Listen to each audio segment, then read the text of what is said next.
Hello, I'm Anne, a 28-year-old woman. I'll just jump straight into these events because a lot happened and I don't want to take up too much of your time. I met my husband Saul at college. We were in our first years and we shared the same electives. We started talking about a month after we started sharing the same elective, and we found out that we shared a lot of things in common. We had the same ideals and believed in the same values. We also shared a similar sense of humor and a lot of favorite media. The point is, we fell in love pretty fast. We dated for around 5 years before deciding that we wanted to get married. While both of us were very satisfied with each other, Saul's mother, Janet, was not. She hated me instantly. Keep in mind, the first time I met her, we met at a restaurant.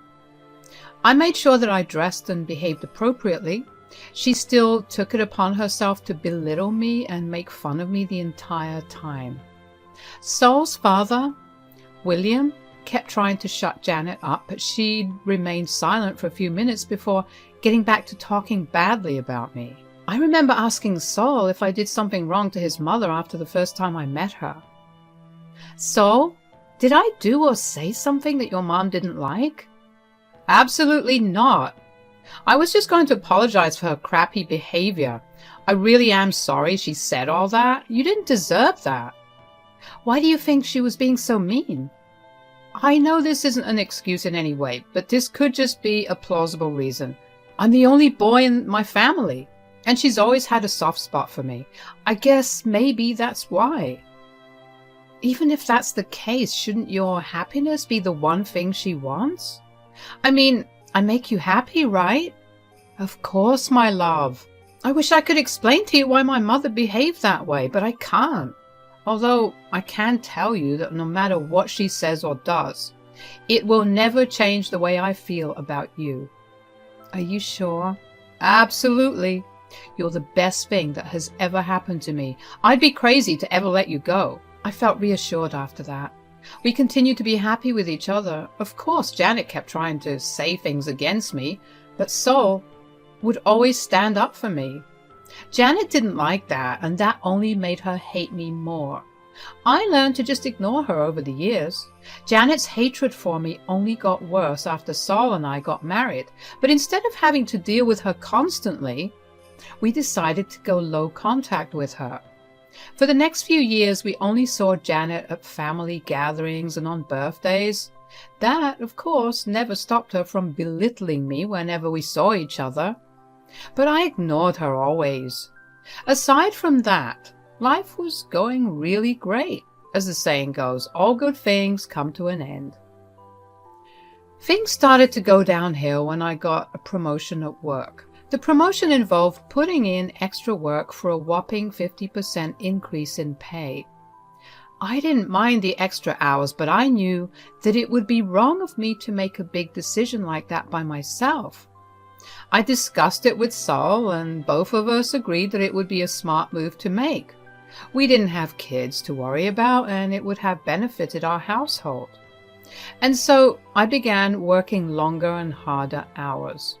Whenever I came back home, I would be way too tired to function. At first, Saul was very caring and loving. He would have a bath prepared for me and a hot meal waiting. Obviously, with the shift in my schedule, there came a shift in how we divided our house chores. Earlier, I would get back home before Saul, so I would make the meal. But now, the duty shifted to him. Of course, with the tiredness came the need for rest. I spent a lot of my weekends just laying and resting in bed. The rest of the weekend was spent cleaning up the house, doing laundry, and going grocery shopping. Every other weekend, Saul and I would go on a date. I tried my best to create a good balance between my professional and personal life. Everything was going pretty well until I was given a huge project to manage. This project alone would boost our company to another level, and I was given the responsibility of handling it and making sure that it produced the best results. The project required me to spend quite a few late nights at work. Saul's behavior didn't change at first, as in he was still the same caring and loving husband, but as the weeks wore on, I began to notice a change in his behavior. Another thing I began to notice was the increased visits that Janet had begun to make at our place. She would be there every time I came back home, but she would leave immediately after. After she would leave, Saul's mood would be pretty sour and low. For a week, I tried talking to him for an entire week, but he never budged. I figured he needed some time and just let him be. I poured myself into work and didn't even make it back home some nights for the next week and a half. That only seemed to make Saul's behavior worse, so I had an inkling about what was happening. The next weekend, I decided to set my foot down and confront Saul about what was going on. "Saul, what's going on?" "It's nothing." "It's not nothing. You're behaving very differently." "No, I'm not." "Yes, you are, and you know it too. Lying won't get you out of this conversation. Tell me what's wrong." "How would you know what's wrong when all you've been doing is staying out late?" "Is that what this is all about?" "Yes, obviously. You're never home anymore, and whenever you are, all you can think about is work or you're sleeping." "Well, yes, you know how exhausting work is for me.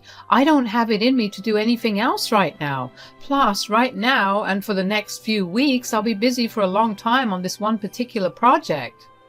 "Yeah, a project that requires you to not come back home and do God knows what with God knows who." "Are you trying to say something?" "If you are, say it clearly. Don't play with me." "All I'm saying is that you've been spending way too many nights at work."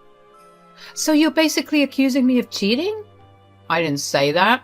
"Oh, no, but you are saying exactly that. You know what? Why don't you just track all my movements from now on? I'll share my location with you at all times, and I'll make sure to send you pictures from wherever I am. Actually, I'll do you one better. I'll pin a GPS tag on me so you know where I am at all times." "You don't need to lash out." "How can I not? My own husband is accusing me of cheating on him. You see just how exhausted I am after work every day, and you still think I'm cheating on you? You know what? I can't deal with you right now." I was furious. I couldn't believe that Saul could think such horrendous things about me. If I truly was cheating on him, why would I choose to do it on days that I'm working when I could easily utilize my free weekends? Surely that's more time than the hour or two that I have for breaks. I left Saul at home and rushed over to my best friend Kelsey's house. She was surprised to see me because it had been a while since we saw each other, but welcomed me nonetheless. I told her about everything that was happening, and we decided that the best course of action in the moment would be for me to calm down. I didn't want to do anything that could hurt Saul or my relationship with him in my anger. I needed to approach my situation with caution and care. Deep down, I knew that what he felt was valid to a certain extent. I had been spending a lot less time with him ever since I got handed my new project. I felt guilty about it, and I knew that I had to make amends for it. At the same time, to immediately jump to the conclusion that I was cheating was atrocious.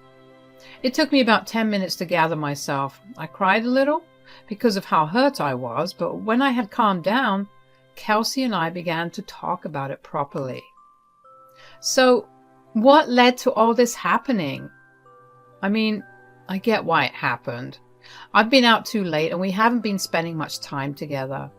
"That's fair. But don't you think that accusing you of cheating is taking things a bit too far? He could have gently talked to you about it instead of jumping the gun."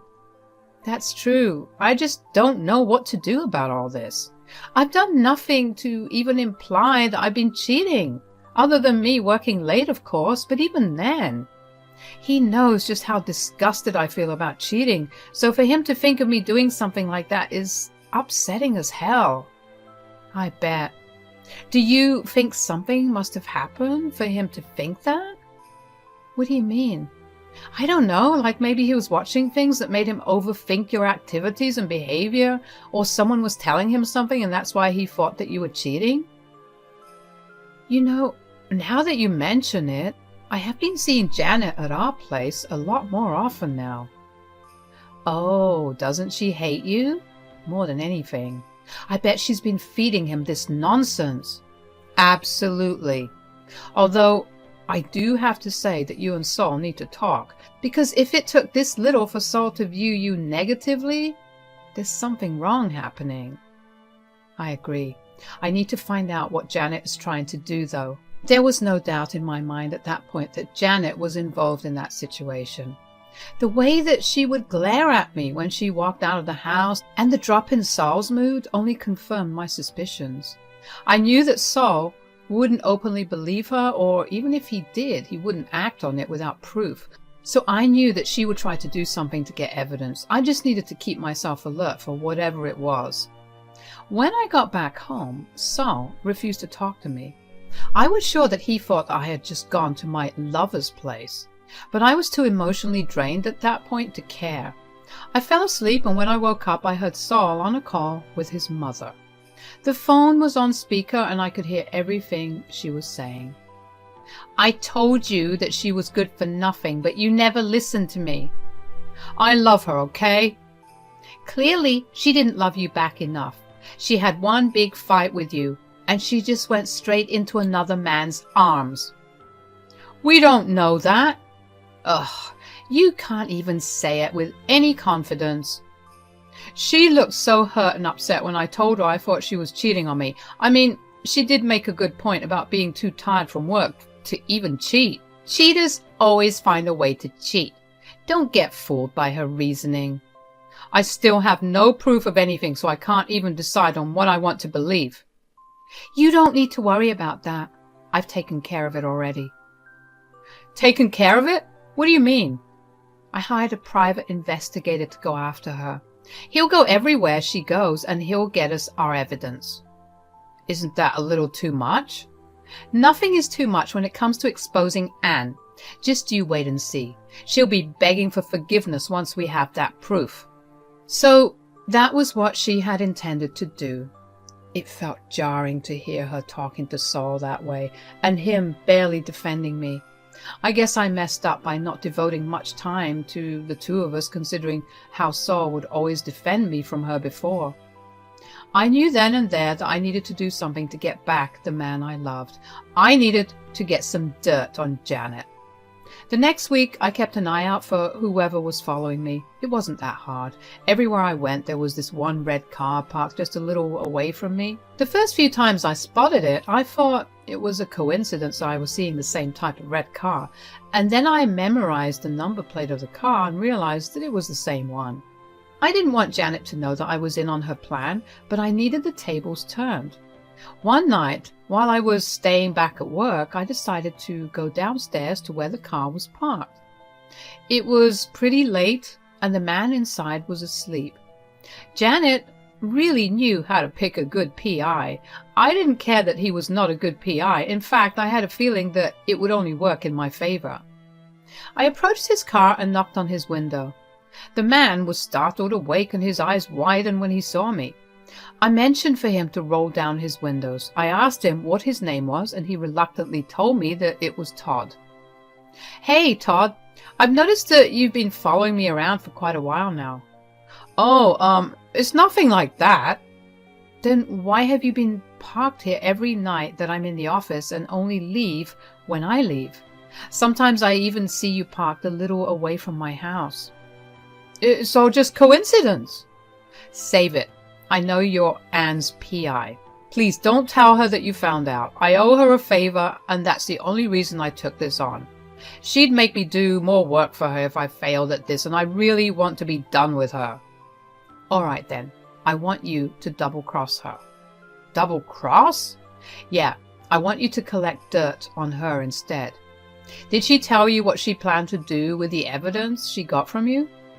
Oh yeah. She went on a whole rant about it. She told me that your anniversary was coming up in a month and she was going to throw you guys a party and reveal it there in front of everyone. Wow, she was that sure about me cheating, huh? Anyway, I want you to find out whatever you can about her and give that evidence to her so she can expose it at the party. Keep up the pretense that you're looking into me. What do I do if she asks for updates? Tell her you're busy and that you're working on it, but you found some things. All right. Thank you so much for not telling her a thing. I know how horrible she is. I understand your pain. It was actually pretty funny to see the very PI that Janet had hired was so against her. I didn't actually think that Todd would find anything, but knowing that he wasn't actively spying on me the way that Janet wanted was a satisfying feeling, although I couldn't believe just how much faith Janet had in me cheating. She wanted to humiliate me, and I couldn't help but feel like Saul also wanted that. Of course, I had no way of knowing at that point whether Saul knew about her plans, but the thought of him knowing and agreeing to publicly humiliate me hurt me like crazy. So I decided to give him the benefit of the doubt. I figured since Janet had already hired a PI without Saul's knowledge, she wouldn't have told him about the surprise anniversary party. Saul and I's relationship didn't get any better or any worse in that month. We didn't speak much to each other, but there were still moments when we let each other know that we cared for them. He would still always have a hot meal ready for me, and I would make sure to buy him all his favorite treats, and once a week I would bring home his favorite dessert from his favorite restaurant.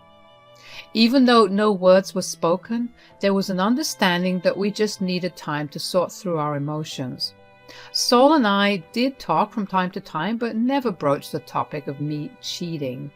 And I was okay with that. I knew that I just had to wait for our anniversary to come, and then things would get sorted out on their own.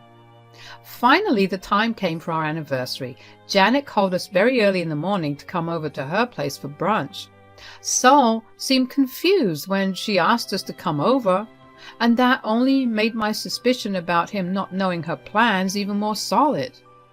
We got ready and headed over. Once we got there, we noticed a lot more cars. Turns out she invited my parents, my siblings and their families, and Saul's siblings and his family. Saul seemed very surprised, yet happy to see everyone. We put aside our issues to maintain a facade in front of the rest of our family. Even though I knew that Janet had gathered everyone there to humiliate me, it felt really nice to spend time with them. We had brunch, and the table was full of chatter and laughter. After lunch was over, Janet announced that she had something to show everyone. We huddled into the living room where she plugged the USB in. She prefaced her little surprise by telling us that for the longest time she had always hated me. She wanted nothing more than the best for Saul, and she went out of her way to find information about me cheating on him. You could hear a pin drop in the room at that point. The entire mood shifted at that point. Everyone was uncomfortable. I felt Saul tense up beside me, but I remained calm. She called on me and told me since I was the one that was cheating, I needed to be the one that showed everyone the evidence. I confidently walked up to the TV while Janet walked over to where I was seated next to Saul. She smirked at me as I opened the file called Evidence, and as soon as the first picture loaded, I felt the same shock that everyone in the room experienced. The first picture was of Janet and some other man kissing at a bar. I continued to go through the rest of the pictures, and they only showed various other places that Janet had gone to with the same man, including her house. Janet had grown pale while everyone else looked at her in disgust. I felt the worst for William. He looked angry and sad at the same time. When we finally got to the end of all the pictures, the room was silent for a minute before William finally spoke up. "What is this, Janet?" First of all, you sought to expose Anne for cheating on Saul? Why would you put her through something like that? I only wanted the best for Saul. Or you just wanted to humiliate Anne because you don't like her.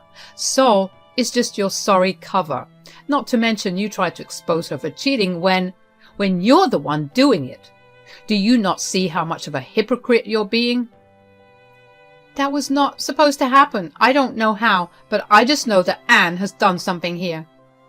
I didn't do anything. You tried to ruin my relationship, so I had no time to involve myself in your shenanigans when I was busy with work and fixing my relationship.